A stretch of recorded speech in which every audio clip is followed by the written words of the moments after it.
Another message para sa iyo, Gemini, take a leap of faith, no? Have courage, maging matapang kayo, and take a leap of faith. Magsimula kayo ng mga bagong bagay, mga bagong adventure na gusto nyo. Pwede kayo lumabas ng comfort zone, try new things, mga kapiksi. Take that first step, okay?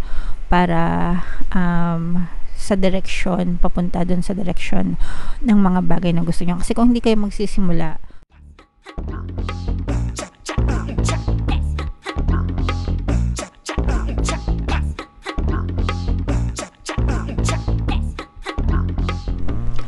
hello guys, hello Gemini, welcome back to Pinay Pixie Tarot. Ang pamagat ng episode natin for tonight is Messages from the Universe para ngayong February to March para sa Gemini, Sun, Moon, Rising, Sign, and Venus. Combination ng positive and negative energy, mga kapixie. General reading lang, pwede mag-resonate, pwedeng hindi. Comment down below, mga kapixie, if feeling nyo naka-resonate kayo sa mga messages para sa inyo. So, yung first message natin, wow, grabe. Angel of Miracles, mga kapixie. Open your heart and expect a miracle. So, yeah. Miracle, milagro, manifestations, prayers being answered, mga kapixie. So, alisin natin yung, when you say open your heart, no, kailangan maging receptive tayo sa pagtanggap, no? Receptive ay ready to receive, mga kapixie. And para ilagay mo yung sarili mo sa receptive state, kailangan palagi kang grateful and appreciative. Kailangan palagi kang nagpapasalamat. Kailangan palagi mong ina-appreciate lahat ng blessings na na-experience mo or dumadating sa buhay nyo, mga kapixie. The more na appreciative kayo, guys, the more na nilalagay nyo yung sarili nyo sa pagiging receptive, mga kapixie, okay? So, ito guys, i-mind nyo na to. mind miracles, mind manifestation, mind answered prayers, yan. I-mind nyo yan sa comment section kasi your prayers are being answered, mga kapixie, and soon you will receive these miracles sa inyong buhay, guys, okay? Just keep on praying, keep on taking action, and keep on having a positive mental diet, mga kapixie. Alright? Another message, guys, is confrontation. Pick your battles wisely. So, may mga bagay na dineded mo na lang, hindi na pinapalaki, mga kapixie. Hindi lahat ng nangyayari sa buhay nyo is ginagawa nating big deal, okay? May mga bagay na hayaan na lang natin. Let it be, let them be, diba? And matatapos din yan, lilipas din yan. Huwag nating sayangan yung energy natin sa mga walang kwenta, mga toxic na tao, mga toxic na bagay, mga toxic na sitwasyon, mga toxic na conversation. It's a big waste of energy. Sayang yung energy nyo. Instead, i-reserve nyo yung energy nyo sa mga magaganda and positibong bagay na makakatulong pa sa iyo, okay? Alright, so another message, Gemini, Dragon, discover your courage, mga kapixie. Eksaktong sakto, no? Year of the Dragon ngayon, mga kapixie, kakapasok lang ng Chinese New Year. So, be brave, be bold, mga kapixie, kagaya ng Dragon, no? Maging matapang kayo, fearless, kumbaga. And kapag fearless kayo, wala kayong kinatatakutan, kayang-kaya nyong marating, kayang-kaya nyong ma-achieve lahat ng bagay na gusto nyo, mga kapixie. Kasi yung fear, diba, sabi ko nga, it's the mind killer, it's a little death that brings obliteration, sabi dun sa sabi nung author nung dun, mga kapixie, no? So, napakagandang statement. Kaya huwag kayong matakot, find your courage, mga kapixie, okay? Another message para sa iyo, Gemini, take a leap of faith, no? Have courage, maging matapang kayo, and take a leap of faith. Magsimula kayo ng mga bagong bagay, mga bagong adventure na gusto nyo. Pwede kayo lumabas ng comfort zone, try new things, mga kapixie. Take that first step, okay? Para sa direksyon, papunta dun sa direksyon ng mga bagay na gusto nyo. Kasi kung hindi kayo magsisimula, kung wala kayong gagawing pagbabago sa buhay nyo, hindi rin magbabago yung buhay nyo, di ba? Dasal kayo ng dasal, sana magbago buhay ko, sana yumaman ako, sana umasenso ako, pero wala naman kayong ginagawang pagbabago. Takot kayong sumubok ng mga bagay, takot kayong lumabas ng comfort zone nyo, diba? So, para saan yung pinagdadasal nyo kung kayo mismo natatakot, diba? So, have faith, trust the divine, trust the process, trust the universe, and everything will work out in your favor, mga kapigsi. Comment nyo yan sa baba, guys. I trust the universe, I trust the divine, I trust myself, no? Para talagang hindi kayo matakot, guys. Alright?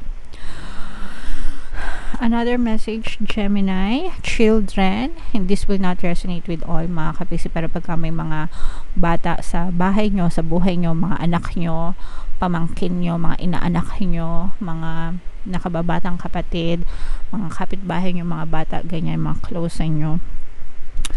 Very crucial ang development ng mga bata, especially 1 to 7 years old. Yung mga adults, kayo yung magagabay sa kanila, guys. And kayo yung magagabay sa kanila, and alalahanin nyo na crucial yung 1 to 7 years old. So make sure na tinataniman nyo sila ng mga magagandang belief system, no? Para maging confident sila sa sarili nila, maging maganda yung pundasyon nila sa buhay nila. Okay? Sabihin nyo sa kanila, anak, magaling ka, matalino ka, kayang-kaya mo lahat, magtiwala ka sa sarili mo, be confident, mayaman ka, yayaman ka, magiging sikat ka, aasenso ka, uunlad ka, malayo pa mararating mo. Ganun yung itanim nyo sa kanila. Okay? And competition, guys, summon courage and self-confidence, mga kapigsi. Alright, so hindi lang to sa mga bata sinasabi, sa inyo din sarili, mga kapigsi, no? Maging confident kayo sa sarili nyo. Yung competition, guys, it's part of society, no? Di ba ng mga bata tayo sa eskwelahan, kapag may tanong si teacher, tas alam nyo yung sagot, kayo na mga kaklase mo, una-unahan kayo sa pagtaas ng kamay, una-unahan kayo sa pagsagot, di ba? So, dun pa lang, mga kapiksi, nadi-display na talaga yung competition, guys. Okay, pero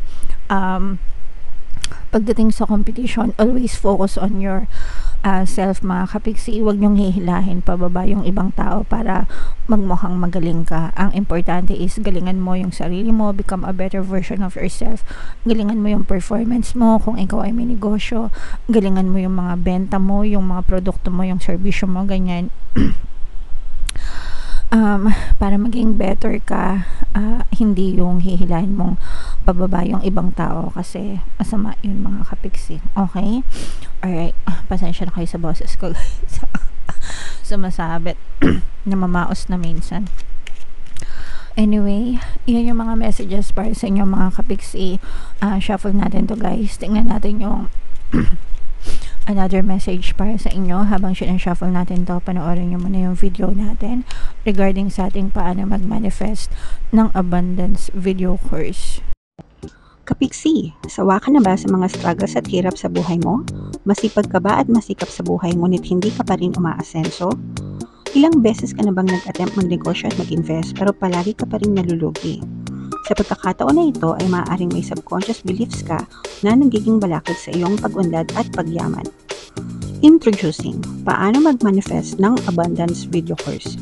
Dito ay matututunan mong ma-overcome ang mga balakid mo para tuluyan ka ng umunlad, umasenso, sumagana, maging matagumpay, successful at maswerte sa iyong kabuhayan, pera, trabaho, negosyo, salapi at kaperahan ng bonggang-bongga.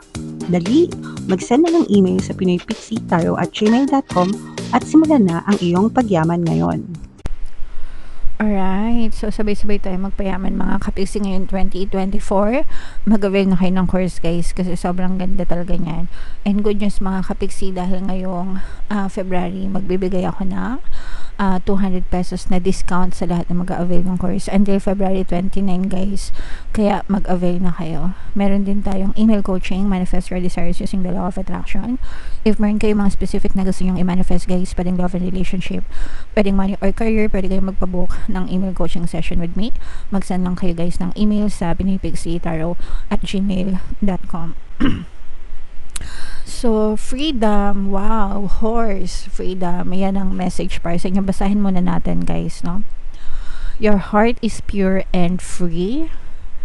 A greater purpose calls you. You have unlimited reserves of stamina and strength. You follow the winds of change and accomplish your dreams. Diba? Sobrang ganda, mga kapigsi. No? So, meron kang kalayaan guys na mag-decide para sa sarili mong buhay because ikaw lang naman talaga ang magde-decide kung anong gusto mo mangyari. And ikaw lang din yung may kakayahan para to make your dreams become your reality, mga kapigsi. Depende sa action mo, depende sa pagkilos mo, depende sa pagdadasal mo, depende sa focus ng iyong attention. Lahat ng resulta ng iyong buhay ay magdedepend sa iyo mga kapigsi. Okay? And ang kagandahan nito guys, no, ayan yung sabi, you have unlimited reserves of stamina and strength. Malakas ka. Okay? Malakas ka, strong ka, courageous ka, mga kapigsi. Punong-puno ka ng mataas ng energy level mo, punong-puno ka ng inspirasyon, punong-puno ka ng pag-asa sa buhay mo, and that's what keeps you going mga kapigsi. Yun yung parang battery mo, no? Parang saksakan mo, power source mo, mga kapigsi. Alright? You follow the winds of change, no? Kumbaga, madali ka mag-adjust, very flexible ka. Kung kailangan magbago, gagawin mo para ma-achieve yung mga pangarap mo sa buhay. And of course, accomplish your dreams, mga kapigsi. Again guys, you can be, do, and have anything that you want in your reality. Kahit ano, pwedeng mo ma-achieve sa buhay mo. Depende sa iyo, depende sa effort mo, depende sa disiplina mo, di ba? Depende sa focus mo. It's all you, mga kapigsi. So, go ahead and chase your dreams. Alright? So, yeah. Sobrang ganda ng reading nyo. Gemini, comment down below if naka-resonate kayo. If naunawaan yung mga messages para sa inyo. Ito yung ating mga pampaswerte subliminal guys. Pakinggan nyo para talagang umasenso yung buhay nyo. And ito naman yung ating success stories ng paano mag-manifest ng abundance video course. Click here to subscribe guys, and click here to join our membership program. Thank you for liking, sharing, and subscribing. See you again next time. I love you all guys. Have a nice day. Bye-bye.